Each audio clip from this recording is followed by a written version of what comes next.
dreams. I see you, I feel you. That is how I know you. Go on.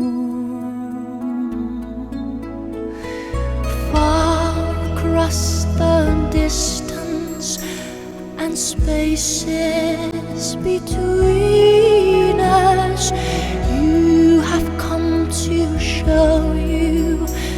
Go on. Near, far, wherever you are, I believe that the heart does. Go on.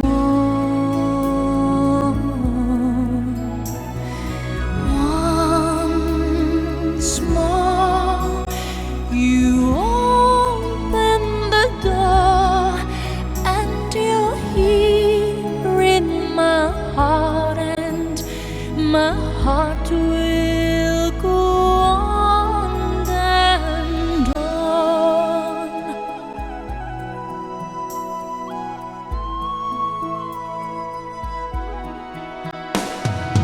Love can touch us one time and last for a lifetime, and never let go till we're gone.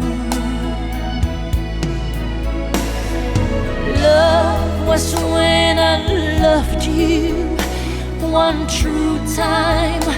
I hold you in my life, will always go on.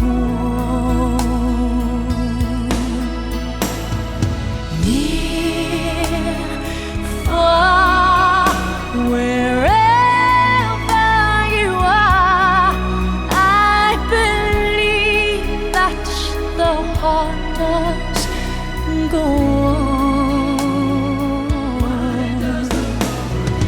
Once more, you open the door, and you're here in my heart, and my heart will go on and on.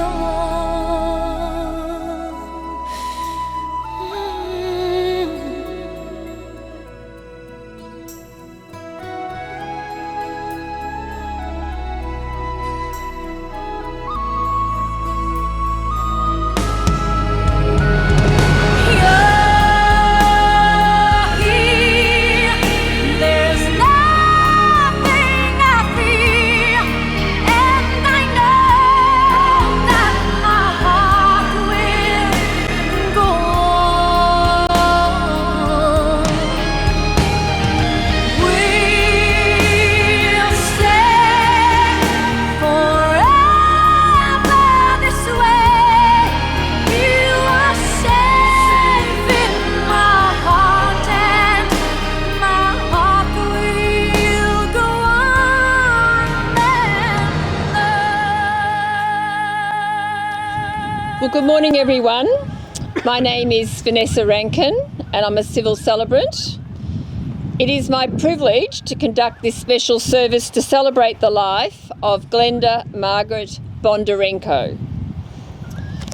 I extend a very warm welcome to each of you, and thank you for being here to offer your love and support to Glenda's family at this difficult time. I would also like to welcome Glenda's family and friends joining us via live streaming. Our thoughts go out to you, as we know you are here in spirit. I would like to begin our service with a reading selected by the family, John 3:16. For God so loved the world that he gave his one and only Son, that everyone who believes in him shall not perish but have eternal life. We gather here today in the memory of Glenda so that together we may acknowledge and share both our joy in the gift that her life was to us and the pain that her passing brings. In sharing the joy and the pain together today, may we lessen the pain and remember more clearly the joy. We express our deepest sympathy to Glenda's family, especially her beloved husband Hugh. They've been married for nearly 60 years. That's quite a remarkable achievement. Glenda was a much-loved mother and mother-in-law to Michelle and Rocky, Susan and John, and Sharon and Mark. Glenda was also a loving grandmother to Benjamin, Cassandra, Danielle, Matthew, Christopher, and a great-grandmother to Xander and Ava. And we think of all you here today as well, who have lost a relative and a close friend. We are drawn here today by our respect, love and grief for Glenda. And while today is certainly an occasion for sorrow, it is also an occasion for thanks and for celebration, because we are thankful of the gift of Glenda's life and her love. The love that was in her heart is now in ours, and we cannot forget that. Glenda has left so many wonderful memories, but mostly memories of the person that she was. A loving wife, mother and grandmother. A true and loyal friend. Glenda brought smiles, laughter and love to all who knew her. Glenda had an outgoing personality. She had a beautiful, kind soul. She enjoyed life, and her spirit will always be with you. Glenda will live on in your hearts and thoughts, and you are fortunate and privileged to have had Glenda in your lives. She will always be part of your family and circle of friends. Her influence, her character, her warmth and her deeds will live on. So I'd now like to call upon Sharon Winter to read a prayer called A Beloved Person. If you could come forward, please.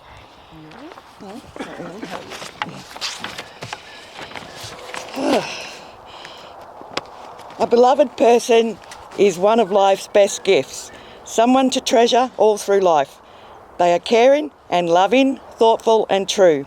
Someone who is always a special part of your life, someone who holds a prime place in your heart, a mentor, a confidant and a friend, someone on whose love you can depend. Thank you, Sharon. And we have another reading now selected by Glenda's family. Could I invite Cassandra Perry, please, to read John 14, 1-7.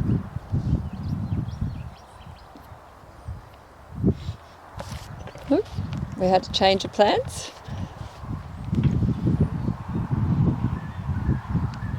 Okay.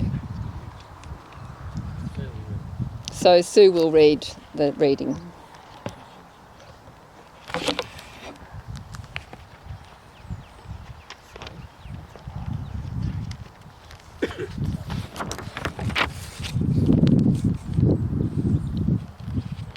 Let not your hearts be troubled. Believe in God, believe also in me. In my Father's house are many rooms. If it were not so, would I have told you that I go to prepare a place for you? And when I go and prepare a place for you, I will come again and will take you to myself, that where I am you may also. And you know the way where I am going. Thomas said to him, Lord, we do not know where you are going. How can we know the way? Jesus said to him, I am the way, and the truth, and the life. No one comes to the Father but me. If you had known me, you would have known my Father also. Henceforth, you know him and have seen him.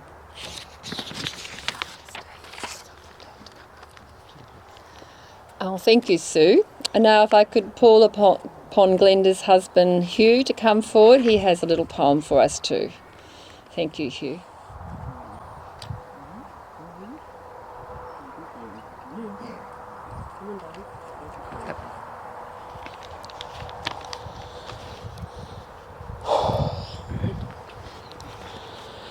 Thank you for your endless love that will help me through each day. And thank you for the memories that will never fade away. You're the woman I loved, and I was always proud to be your husband.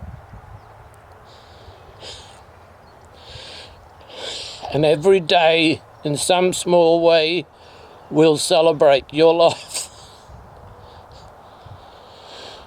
As long as memories last, you will stay in my heart. Your loving husband, you. Thank you. Thank you, Hugh. I think that deserves a round of applause. Very hard. The family have asked me to share with you Glenda's eulogy that they have written, so it's my pleasure to tell you the story. Glenda was born in the Queen Victoria Hospital in Melbourne on the 21st of April 1947. The beloved third child of Violet May and Raymond Horace Fisher. She had a particularly wonderful relationship with her father, whom she adored, as well as with other relatives such as her siblings, Irene, Helen, Jennifer, Dennis, and other extended family. She also had a special relationship with her dearest friend, Jill Downey, and remained in touch with her until sadly Jill passed away in 2018. Glenda was an extremely chatty, sociable person who enjoyed activities such as playing Keno and various card games, and having the odd beer. She loved dancing, and in later life talked to her much-loved Budgie, who mimicked her personality and went with her everywhere, even to the clothesline.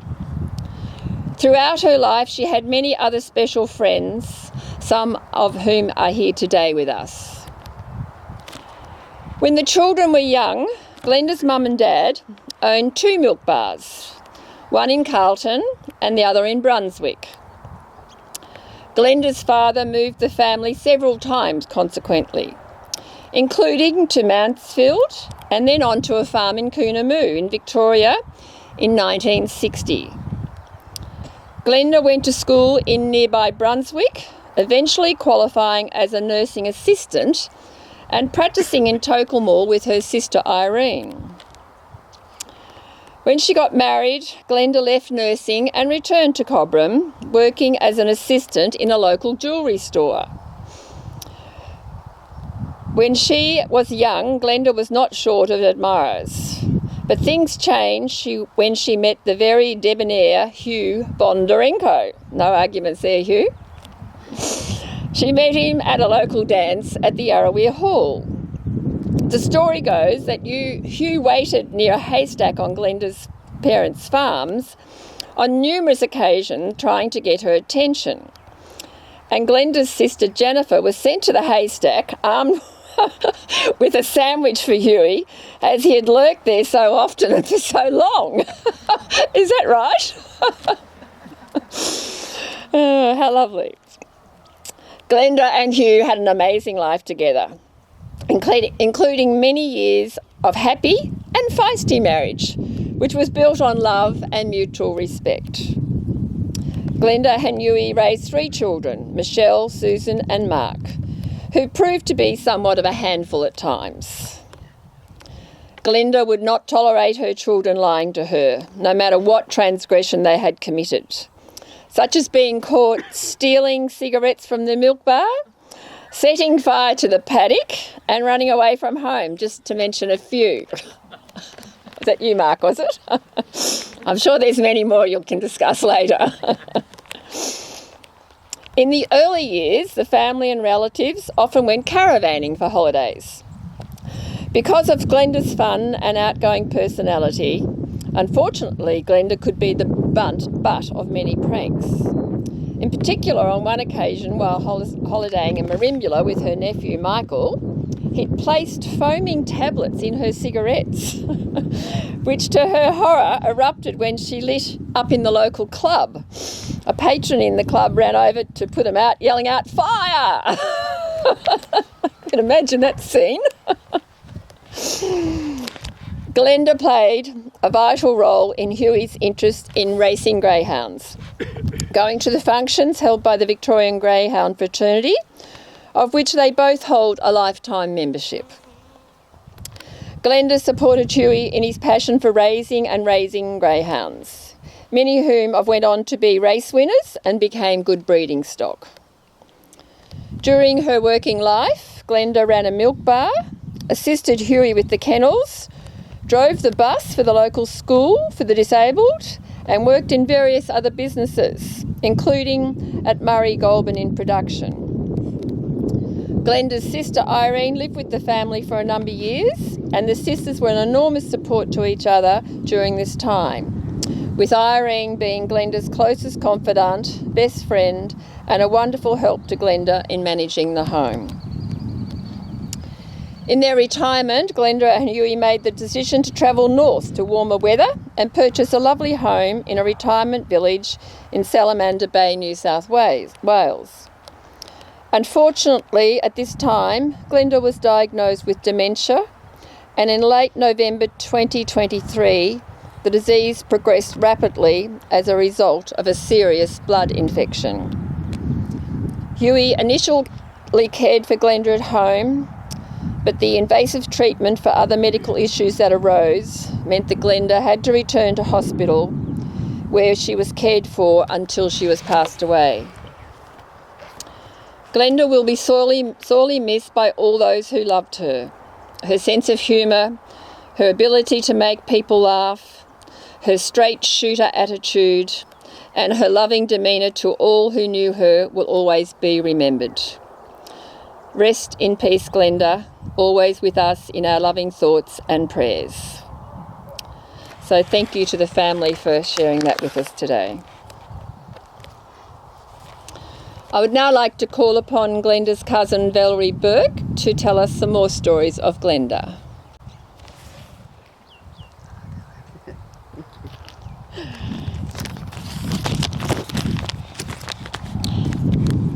It's wonderful to see so many here at Glenda's funeral, and to hear everything that's been said about her this morning, some of which I have entered in my words, so I'll try and reduce that a little bit. But Glenda was my first cousin, as you now all know, and my parents were the elder brother and sister of Glenda's parents, our Auntie May and Uncle Ray. The closeness of these two families resulted in us, as you might imagine, spending many happy times together, with two brothers marrying two sisters.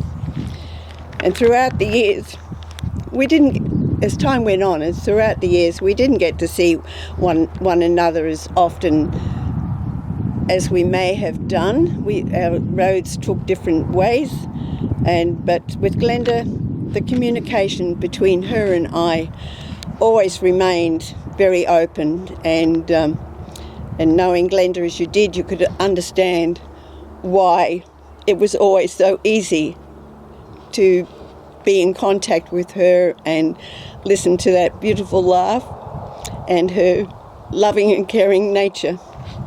Sorry about my voice, but this fondness and respect and understanding of each other was acknowledged when I was asked to be godmother to this second daughter, Sue, who I love madly.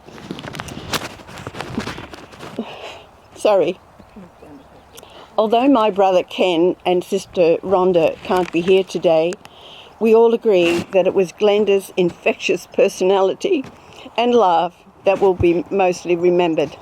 Unfortunately, in recent months, my brother has also been diagnosed with dementia. So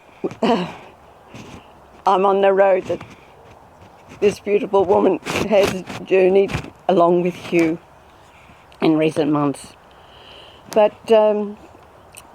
after speaking to my brother and sister, we all agreed that we have wonderful childhood memories of the time spent with them all, and this is a bit of a repeat of what is already said, but it's my story, and our story, I say, of my brother and my sister, of the home in Albion Street, Brunswick, the Mansfield, milk bars in Carlton and Brunswick, and possibly most of all, the fun times on the farm at Yarrawee during our early teenage years. And I was reminded, not only this morning here, but on our journey here this morning, my husband and I, we passed the Yarrawee Hall, and we both commented then of the happy times we had dancing there. So lots of things to love and remember about Glenda. But today we extend our love and support to Hugh, Michelle, Sue, Mark families and partners, and all those that are very dear to them. And despite all of life's good and challenging times, Glenda and Hugh remained true to each other. And that was remarkable and well respected. The love of family held them together. Thank you for everything we shared, Glenda. My future won't be quite the same without you in it. Sorry. Especially your often opening words of, "How's my favourite cousin?" Today we stand and express our final goodbyes. We'll always remember and hold you in our hearts. Rest in peace, and thank you. Thank you.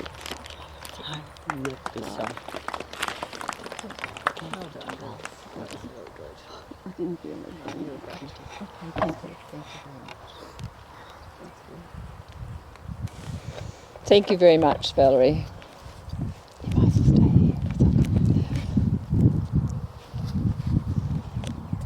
So I'd now like to ask Glenda Bonderenko, Glenda's great-grandchild, to come forward, who has got a special poem for us.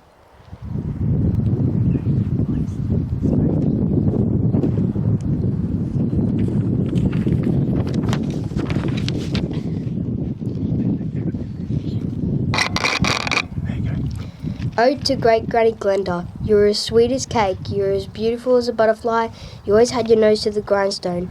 You were loving and caring. Oh, Great Granny Glenda, how I loved you. Beautiful, Xander. Gorgeous. Cassandra was supposed to read that first, but she's not here. She's in Oh, okay. Do you want to do something with her? Would you like to speak?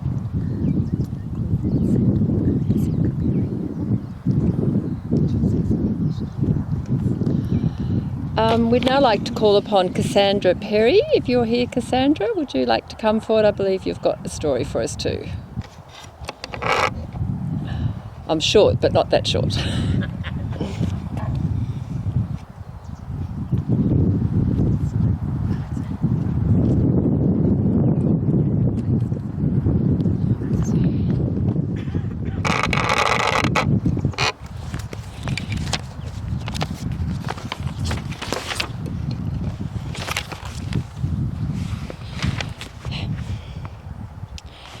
For those of you who don't know me, I'm Cassandra, and I'm Glenda's eldest granddaughter. I would call her Nana, and Nana would call me Cassie. Nana to me was a grandmother that had a very loud and very strong presence in my life growing up as a child. My earliest memories of Nana were in a house not too far from here on River Road in Cobram. It was a 2-storey house that she had shared with Pop, her sister Irene, and Irene's son James. And not to mention the many greyhounds that were also allowed to be in the house, up on the couch with Nana like they were children or grandchildren of her own. My mother Michelle, my father Rocky, my sister Danielle, and my dog Sooty were also fortunate enough to have lived in this house with them for a period of time in 1999, early 2000. This home on River Road with Nana was a home I have some of my best and most earliest childhood memories. As children, we would always be outside, playing, running amok with our cousin Ben, pretending to know how to play pool, using all the pool chalks, the pool chalk cubes, those little blue ones. Pop remembers, and I know Nana definitely remembers. And simply going out for a walk with Nana and Pop up and down the road with the greyhounds. Not to mention the numerous trips to the greyhound tracks to watch Pop race his greyhounds, and for Nana to sneakily let us bet a $2 coin on Pop's greyhound. These were the best days.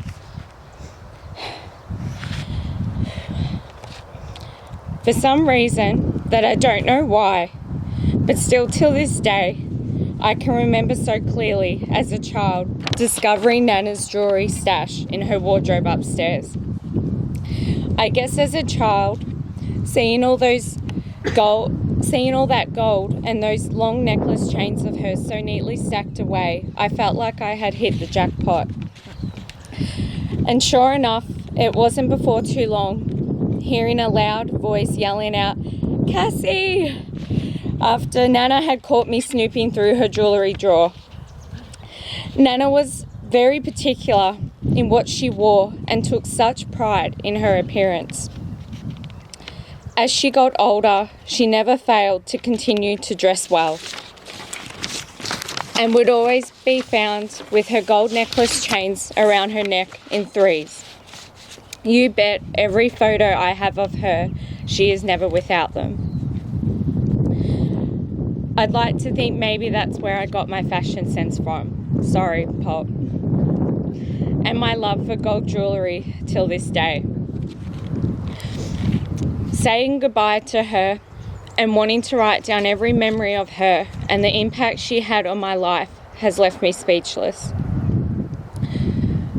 I will always remember her sitting outside in the sunlight with a dart in one hand and a beer in the other. Her love for going to the sporties, playing bingo, catching me going through her bingo markers, and once again yelling out my name. You would think I had learnt my lesson the first time. But despite all those times of her catching me out, I will never forget her laugh, her warmth, and her endless love for my Pop and our family. Making the decision not to fly to Newcastle only a few weeks ago, when I had found out she may not be with us for much longer, was not a decision I made lightly, but rather a decision I made for when I had seen her last when she was back in Cobram not long ago. She had looked so well and so beautifully dressed in her caramel coloured coat with her gold chains and her hair brushed so perfectly well. I had walked her back to the hotel room after dinner at the Sporties that night with Pop, my partner Cal, and my cousin Ben. And I just remember giving her the biggest hug and kiss on the cheek and telling her how much I loved her before she went to bed that night. I didn't know at the time, but for some reason I had felt with every bone in my body that it would be the last time I would see her. I now know that that feeling was right. But I'm forever grateful that that was my last memory of her. and I got to tell her just how much I love her. I just wish I knew to thank her. Every time someone calls me Cassie, I always tell them, you can call me Cass or Cassandra. Only Nana can call me Cassie. And still till this day, and for every day that I am here, I will still tell them that only my Nana can call me Cassie. I love you forever, Nana. Yours truly, your granddaughter, Cassie. Thank you.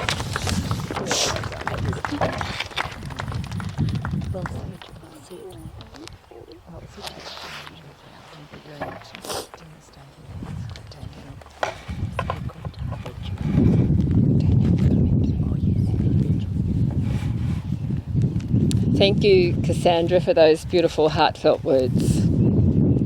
If I could now call upon another granddaughter, Danielle Perry, to come forward and tell us some memories of hers.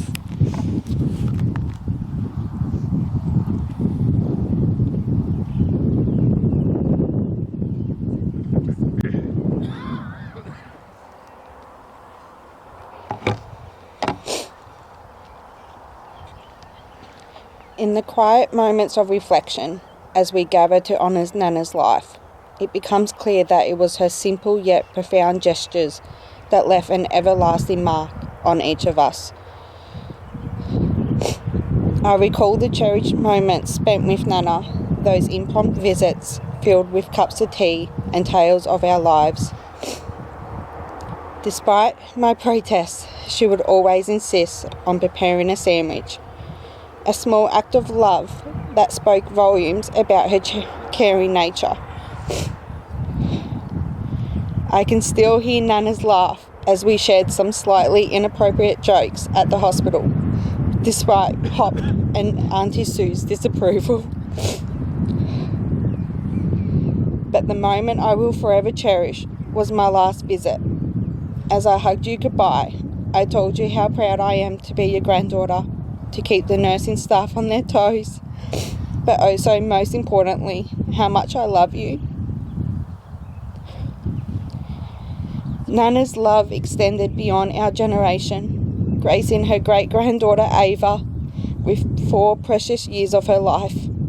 I can still hear the joy in her voice whenever I shared Ava's playful but cheeky adventures. Her pride radiated through every word, often saying, bright like her mother. But now I realise you were proud of her because you both shared the same level of cheekiness. Nana, your presence will be dearly missed, but your love will continue to illuminate our path as a guiding light through life's twists and turns.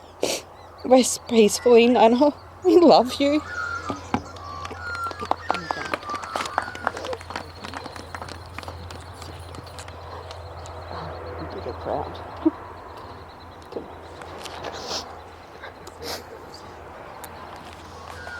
Thank you, Danielle. They were lovely words and lovely memories.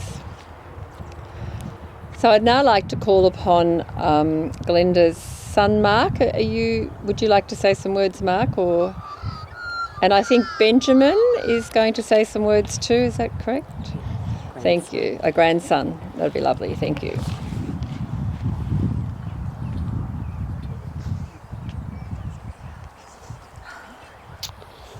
A lot of people. I'm not going to delve into the past with Mum. I just want to, about a month ago, I rocked up at the hospital, and I walked into the ward and went into a room, and Mum wasn't there. So anyway, I walked out to the corridor, and fair enough, here's Mum. And I looked around the corner, and Mum's got her handbag, hitting the 2 security guards that are chasing her. She looked at me, she goes, "Mark, these coppers are after me." And she turned around and she's whacking them with the handbag. You know, that's my memory of Mum. You know, with dementia, she was herself. She was, you know, I'm just checking, sorry. There was a doctor, and he was an African doctor. And, you know, with dementia, this doctor walked into the ward and Mum got up, and, you know, Mum had never been racist in her life, but with dementia, yeah, she went right off this fella, this doctor, and pretty much kicked him out of the room and everything. But look, Mum, she went down. I was really angry when Dad rang me and said Mum had passed away. You know, I seen her 2 days earlier. She was bright, she was happy. She passed away. You know, I was angry, I was sad, but I'm relieved. Mum's in a better place. And for my sister Sue, every weekend Sue was there. Yeah, I walk in and she's bathing Mum, her legs, you know, rubbing cream into her back. I can't thank her enough, the support. You know, yeah, my sister, I love you so much. You helped Mum get through her time and help Dad and I. I love you.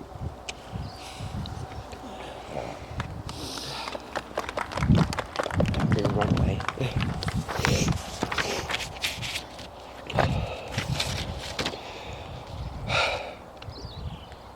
Nan was not just a caregiver, she was a pillar of strength and a constant source of comfort, especially during times of illness. After Pop would give me unlimited amounts of gherkins, Coke and ice cream, despite the many warnings from Nan. However, she was always there by my side throughout the night without a single complaint, as I regretted Pop's food choices.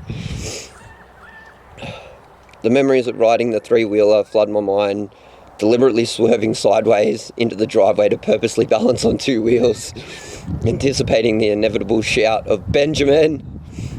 echoing at the top of Nana's lungs, followed by her firm directive to return it to the shed. We all know I didn't listen. Nana had a knack for wisdom wrapped in humour. "A kid that is clean hasn't had enough fun," she would say after handing me back to Mum, head to toe covered in dirt. I personally think that was her excuse. Her words echoed not just in our ears, but in the essence of our shared experiences, reminding us of the joy found in life's messy moments. It isn't often in our lives that we come across someone so special, creating memories together that we'll always cherish, and I'm so lucky to call that person my Nan.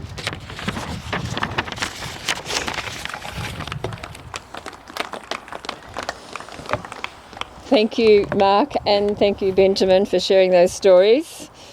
And thank you to all the speakers, some amazing stories and tales of Glenda and her legacy of love that will live on in your hearts forever. Thank you all. I would now like to call upon Jasmine Daniels to come and read a poem titled "A Life Well Lived."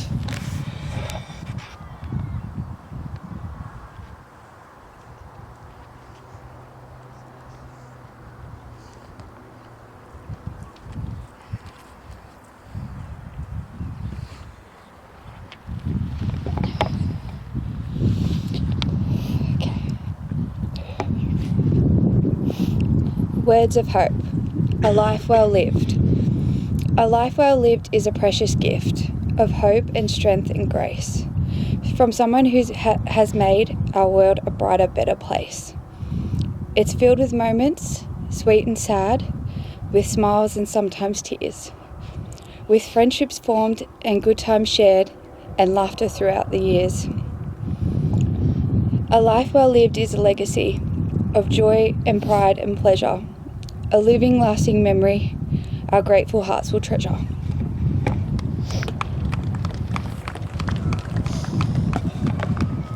Thank you, Jasmine.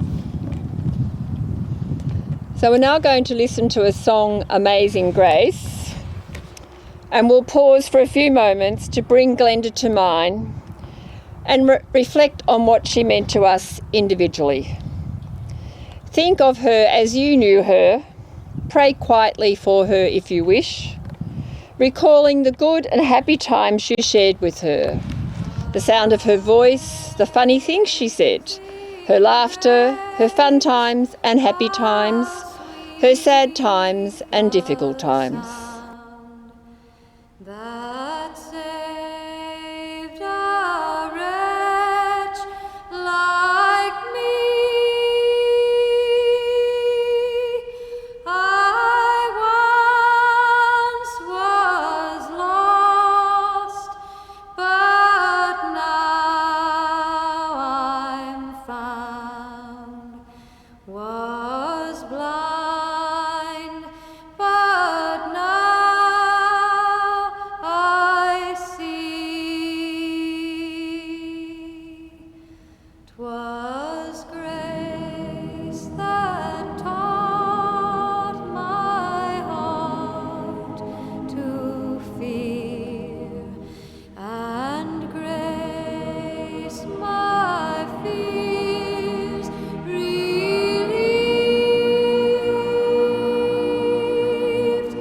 How precious did that grace appear, the hour I first believed.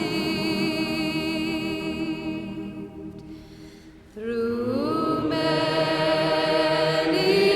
dangers, toils and snares, we have already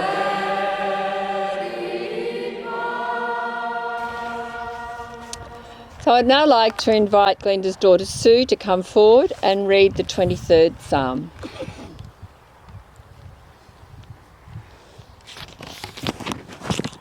The Lord is my shepherd, I shall not want.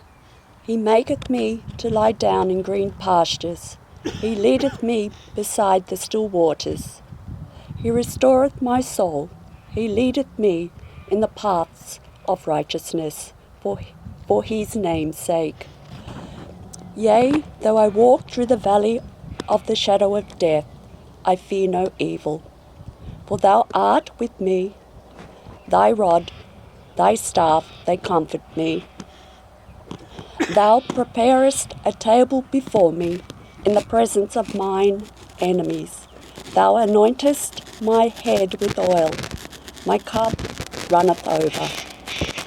Surely goodness and mercy shall follow me all the days of my life, and I will dwell in the house of the Lord forever.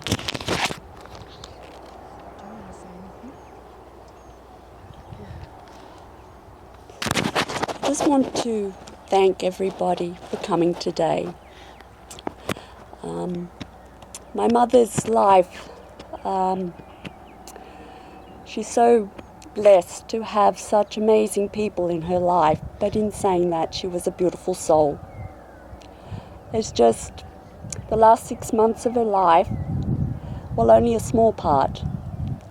It's not something I would wish upon anyone, and I, from the deepest part of my heart, if anybody has been through what I have seen, it is the most hideous thing to go through and see a loved one suffer with this disease, dementia. And if it's not dementia, no matter what you have seen your loved ones go through, it is heartbreaking.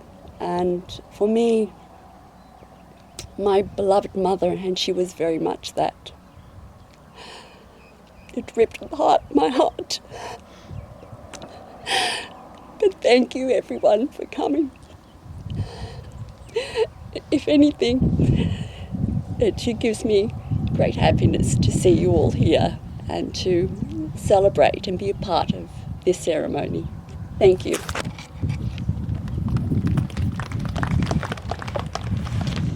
Thank you, Sue, and I just think what a lucky mother to have that gorgeous family around her. I'm sure she loved you all and appreciated everything you've done. So it's now time to farewell Glenda. Glenda has lived the cycle of her life, leaving her loved ones with the sadness to contend with and their happy memories to look back upon. Let us fill our hearts with gratitude for the experiences we shared with Glenda. Let her journey remind us to embrace life's challenges, to be kind and compassionate, and to live each day with the zest for living, just as Glenda did. We give thanks for her laughter, her tears, and the moments that have shaped us. May these bring us joy, comfort, and inspiration. It is true to say that yes, death is final, but love does not end with dying or leave with the last breath. For someone that you have loved dearly, love goes on forever. You all have your personal relationship with Glenda to keep. All you need to do is pause and remember her.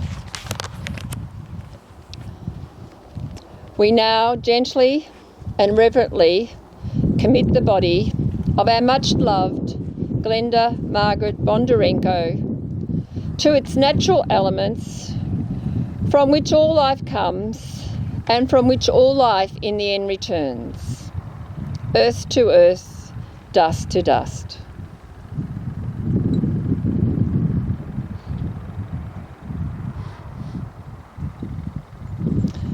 May we always remember Glenda with a smile, and may her love remain with us always.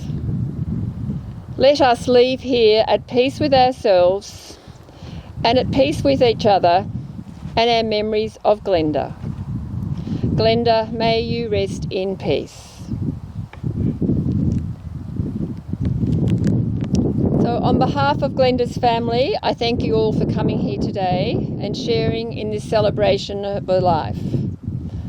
The family would particularly like to thank the wonderful staff at the Calvary Mater Hospital for the special care and support they gave to Glenda.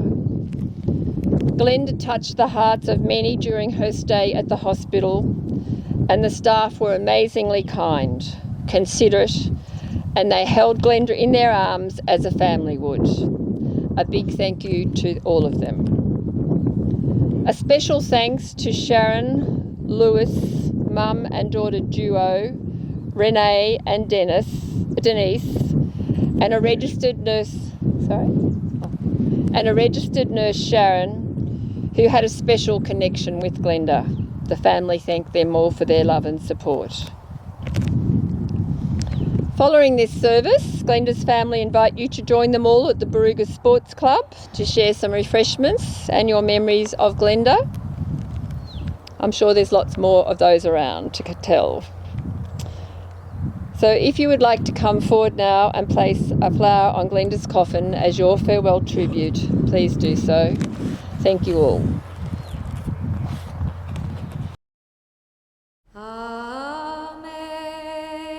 Amazing grace, how sweet the sound that